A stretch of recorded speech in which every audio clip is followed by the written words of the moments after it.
Bismillahirrahmanirrahim. Assalamualaikum warahmatullahi wabarakatuh. Perkenalkan, nama saya Hairotun Nisa. Saya dari Fakultas Agama Islam semester 3B. Video ini dibuat untuk memenuhi tugas EKT 2 Sejarah Pendidikan Islam dengan dosen pengampu yang saya hormati, yaitu Bapak Muhammad Asep Rahmatullah, SPDI MPDI. Sejarah Pendidikan Islam Masa Kini Kontemporer. Problematika pendidikan Islam kontemporer. Ada dua faktor, yaitu faktor internal dan eksternal. Faktor internal yang pertama ada relasi kekuasaan dan orientasi. Pendidikan Islam, tujuan pendidikan pada dasarnya hanya satu, yaitu memanusiakan manusia, atau mengangkat harkat dan martabat manusia, atau human dignity, yaitu menjadi khalifah di muka bumi ini dengan tugas dan tanggung jawab memakmurkan kehidupan dan memelihara lingkungan. Tujuan pendidikan yang selama ini diorientasikan memang sangat ideal. Bahkan lantaran terlalu ideal, tujuan tersebut tidak pernah terlaksana dengan baik. Yang kedua, pendekatan atau metode pembelajaran. Peran guru atau dosen sangat besar dalam meningkatkan kualitas kompetensi siswa atau mahasiswa. Dalam mengajar, ia harus mampu membangkitkan potensi guru, memotivasi, memberikan suntikan, dan menggerakkan siswa atau mahasiswa melalui pola pembelajaran yang kreatif dan konseptual. Konteks sekarang menggunakan teknologi yang memadai. Siswa atau mahasiswa bukanlah manusia yang tidak memiliki pengalaman. Sebaliknya, berjuta-juta pengalaman yang cukup beragam ternyata ia miliki.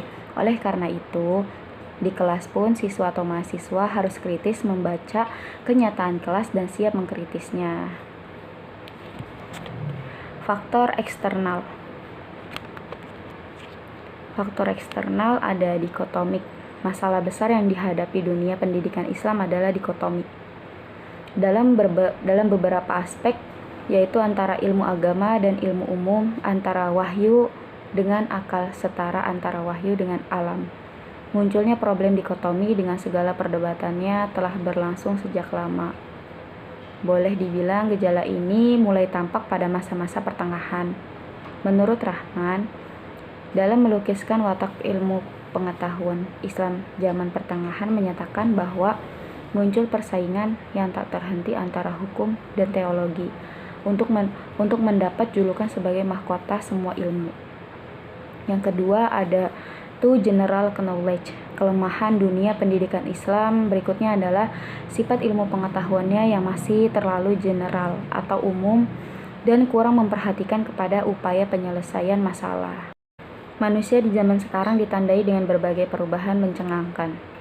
Kenyataan tersebut telah menghadapkan masalah agama kepada suatu kesadaran kolektif.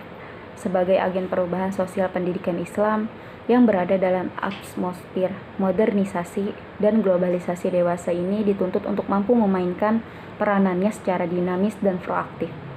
Kehadirannya diharapkan mampu membawa perubahan dan kontribusi baru yang berarti bagi perbaikan umat Islam, baik pada tataran intelektual, teoritis, maupun praktis.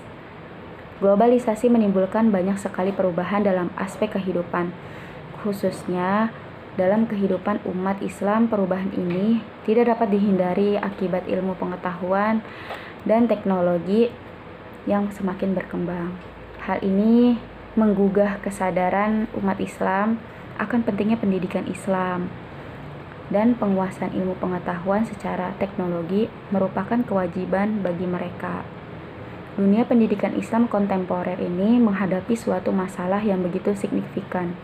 Dalam implementasinya, pendidikan Islam dihadapkan pada perkembangan zaman dan teknologi seperti televisi, handphone, komputer, dan lain-lain.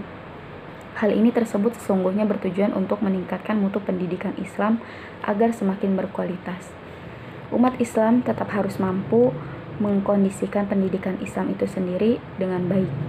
Aplikasi pendidikan Islam yang kurang memperhatikan landasan Islam itu sendiri akan berdampak negatif bagi pendidikan Islam. Pendidikan Islam berpotensi melenceng dari ajaran-ajaran Islam.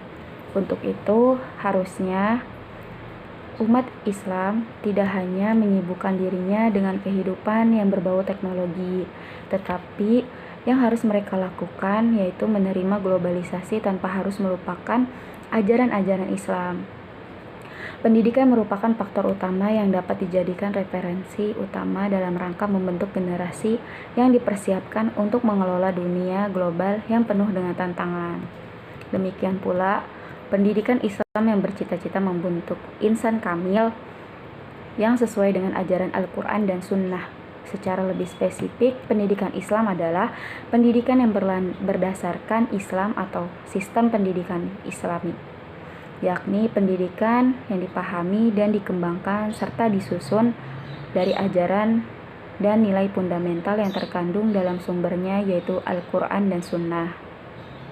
Sehingga pendidikan Islam dapat berwujud pemikiran dan teori pendidikan yang mendasarkan diri dan mendasarkan diri dan dibangun dari Al-Quran dan hadis.